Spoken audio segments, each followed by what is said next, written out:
मुरादाबाद से। और ये चैनल बना रखा है नेता यासीन सैफी के नाम से। ये इस्लामुद्दीन सैफी साहब हैं, ये मदरसा चला रहे हैं और समाज के लिए और काम करते हैं। और ये अब्दुल सत्तार साहब हैं मेरे पास, ये जो है मिलने आए हैं जो सैफी समाज के। और मैं जो है इनसे एक सवाल इन्होंने किया है मुझसे अभी कि ये जो है सैफी समाज जो है एक क्यों नहीं हो, तो उसका जो है जवाब ये है कि सैफी समाज बहुत आगे की चीज़ है, पर इसके अंदर क्या है, थोड़ी सी कमी है। पुराने बुजुर्ग कहते हैं लिखा हुआ अमर है। अभी इन्होंने गुफ्तगू हुई थी, इन्होंने बहुत अच्छी जानकारी दी कि इस मुरादाबाद ज़िले में और यहाँ जो मुसलमान रुका हुआ है वो किसकी वजह से। तो जो मौलाना अकरम नईमी साहब ने जिस टाइम मतलब ये कि बंटवारा हो रहा था, तो उन्होंने ये कहा था अपने ससुराल से और सास से, और उनकी बीवी भी चली गई थी पाकिस्तान। बोले कि जब अरब से ख्वाजा गरीब नवाज यहाँ इस्लाम बढ़ाने के लिए, तो मैं हिंदुस्तान छोड़ कर नहीं जाऊँगा। और उन्होंने फतवा जारी करा। उस फतवे के जरिए आज जो मतलब ये रामपुर मुरादाबाद बिनोड़ी इस इलाके में मुसलमान ज़्यादा जो पाए थे सिर्फ मौलाना अकरम की देन है। तो ये जो है आज बहुत बहुत अच्छे काम करे हमारे समाज में, पर उनका नाम नहीं। अगर काश उनके हमारे समाज के लोग भी ये नहीं जानते कि मौलाना अकरम जो है मतलब ये सैफी थे। तो ये जानकारी जो है हमारे हजरत आए हैं इस्लामुद्दीन साहब, और इधर गुफ्तगू हुई है, तो मैं इस्लामुद्दीन साहब से दरख्वास्त करता हूँ कि आप इसके बारे में थोड़े से तारुफ करा दें चैनल के माध्यम से। ये नेताजी यासीन साहब, यासीन सैफी साहब जो है, ये नेताजी के नाम से ज़्यादा जाने जाते हैं इलाके के अंदर। आज जब मैं यहाँ आया तो मैंने लोगों से पूछा कि हमें जो यासीन साहब से मुलाकात करनी है। लोगों ने सवाल किया कि ये यासीन कौन है। अब फ़ौरन ही मेरे दिमाग के अंदर एक सवाल आया, मौला जी ये नेताजी यासीन साहब। बोले हाँ, नेताजी यासीन साहब को तो हम बहुत अच्छी तरह से जानते हैं, वो वहाँ रहते हैं सड़क पर। तब हमें जो है मुलाकात हुई।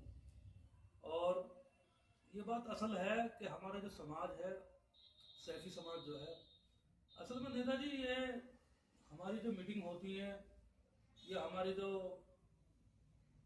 ये मानिए सरपंच होता है हमारा सरपंच गैर कौम का होता है, अपनी ही कौम का क्यों नहीं होता। आपने बहुत अच्छा सवाल करा। इसका यही जवाब है कि जैसे कि मैंने इलेक्शन भी लड़ा है, तो उसमें ये सवाल होता है कि जिस गांव के अंदर अगर प्रधान दूसरी बिरादरी का उसे ताकत दे देते हैं वोट के जरिए, तो शासन प्रशासन में जो पकड़ होती है उसकी होती है जिनको वो चुन के जाता है। हमारे समाज में अपना एक मेंबर भी चुनना पसंद नहीं करते। अगर मेंबर होगा तो उसकी समाज में मतलब एक पकड़ होती है, और उसकी वहाँ मतलब थाने में भी मतलब एक इज्जत होती है। तो हम जो है जितनी बड़ी तादाद है, आपको ये बताऊँ मैं तादाद पीछे एक मतलब ये अखबार वालों ने मुझसे लिया था कि मैंने भाई हिंदुस्तान में 7 करोड़ से, तो उन्होंने कहा बिल्कुल। तो मैंने उन्हें प्रूफ दिखाया कि हिंदुस्तान में 5 बिरादरियाँ कंपलसरी रहती है जो हर जगह हर बस्ती में हर गांव में पाई जाती हैं। नाई, धोबी, बढ़ई, लोहार, हरिजन, इनके बगैर काम गांव जो है या मोहल्ला जो है चलता नहीं।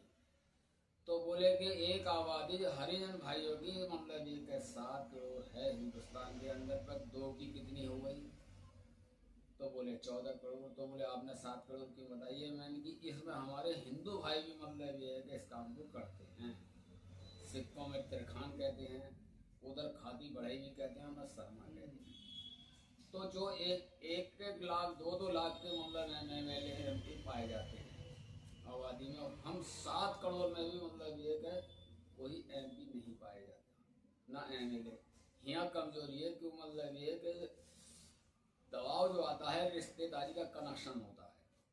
अब कनेक्शन हमारा जो है दूसरे चौधरी से, अगर मानो हमने मतलब किसी अंसारी भाई को मतलब ये कि MP बना दिया, तो अंसारी तो उसका रिश्तेदार है, उसका करंट उसमें आ जाता है, इसलिए चौधरी बनते हैं। हम खुद चौधरी और ये जो है इलेक्शन के द्वारा अगर बनाएंगे तो ये जो आपकी शिकायत है वो पूरी हो जाएगी। और हमारे भाई साहब आप कुछ कहना चाह रहे हैं? ठीक है, आपसे मुलाकात हुई, बहुत खुशी हुई, और आप जो है तस्वीर लेके आए, आपको मतलब ये